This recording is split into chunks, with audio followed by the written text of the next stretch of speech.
Welcome to Reading Reddit. Today we will be reading from AskReddit posted by user DLordJR. What rule has your pet instituted in your house that you now follow? If my parrot asks what are you doing? Anyone in the immediate vicinity must respond with what they are doing. He will throw a tantrum he doesn't get an answer. If I sneeze, my cat will meow softly and walk over to me and pat me on my face until I pick him up and tell him don't worry, it was only a sneeze. When I was a kid, my dog slept in the middle of my bed and I slept on the trundle. For 4 years. No whispering, ever. My Pabernamix will make a growling woo sound from the other room if you whisper to someone else, or to yourself. If you continue to whisper, he will come out to admonish you in person. No secrets in my house. My BF and I have to pretty much shut the up after 9 PM or else my dog, who is trying to sleep, will groan really loud. We could be mid-conversation or laughing and she will do it really loud. If I try to have a conversation with my boyfriend or talk on the phone while my cat is asleep on me, she will roll on her back and shout at me. If I still don't stop, she gets up and puts her paw over my mouth. We call it paying the toll. Our Doxy will instantly steal your spot if you get up to go to the bathroom or something, and she won't move until you've sufficiently rubbed the belly. So to get your seat back you have to pay the toll. If my dog stands in front of you, looks back and puts her butt near you, you must smack the booty. Oh hey, same with my fiancé. Can confirm. My girlfriend's dog has to be let out in the morning to go, and then again 45 minutes later to take a poo. She is incapable of doing them at the same time. I have to sleep with my back to my BF so the cat can snuggle into my hair while smelling BF's breath. Our dog made us sleep back to back so she could curl up between our butts. Currently happening here. My cat kicks me out of my bed by 9 AM whenever I try to sleep in. On weekdays he prompts me to leave my bed by 7 AM so he can sleep in the bed. A purring alarm clock sounds kinda nice. When my dog hears me getting his food ready, he points with his long nose at the place where his bowl goes repeatedly until I put it down. The goodest of boys. If anyone in the household has French fries, they must deliver one French fry as tribute to my cat or she will scream at you for eternity. As soon as she has her single fry she is satisfied and goes to her bed and purrs with all her might until she falls asleep. She doesn't beg for more or anything. I really do think she considers it our tithe to her or something. Our cat had surgery for a broken hip so couldn't walk for a few days. We carried him around in a soft bed and put it between our pillows at night so he wasn't left out and we didn't roll on him.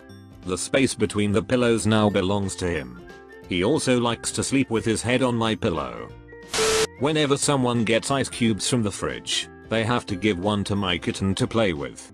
He bolts towards the fridge anytime he hears the ice dispenser because he's so stoked about getting another ice cube.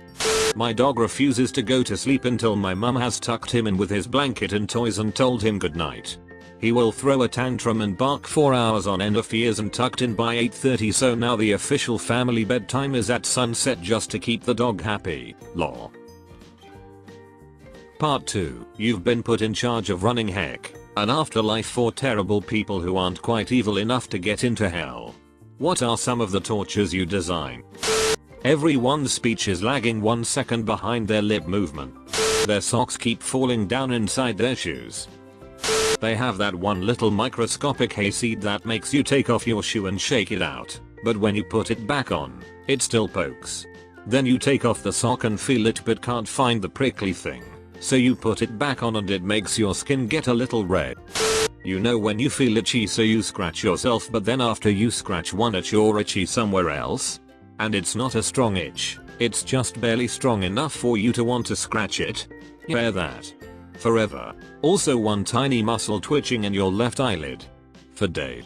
Till I died and went to heck. All earbuds will have one side broken. A TV with one channel. A logo bouncing around that never hits the corner. Every time they check AskReddit it is the same questions as it was last week. And they are gilded. Thanks mate. They get to play an average online video game. Not a terrible one, but it's constantly lagging. Not horrific lag either, that would be hell, just enough to affect their skill without being completely unplayable. Get to play Apex but all enemies are Chinese hackers. They'll have to sleep on a bed that's too cold without the blanket, but too hot with the blanket with no fan to balance it out. All the soda you want, but it's always flat and room temperature. Every fork is missing 2 tines. You get a new pair of shoes, but one shoe sole is 1/4 inch thicker than the other. Every key is bent just a little bit, but every time you use it, it bends a little bit more. When it finally breaks, it will break off inside the lock, and the one locksmith in heck is busy with everyone else's broken keys. But stay on the line, your call is important to us. Give them a TV that has 2 channels. One shows a live feed of what's happening in heaven and the other for hell. There is nothing else to do. They have to eternally scroll down a Facebook feed with nothing but repetitive baby photos and oversharing minion memes. Assuming I'm given powers, then I'd choose the ability to strap them in a chair and tell a story that goes on forever and never quite gets to the point and goes on infinite tangents, and when I reach the end of infinity I lose my train of thought and go guess I gotta start over. You have to listen to someone incorrectly explain to someone else how to use a piece of technology that you are an expert at. Goodbye.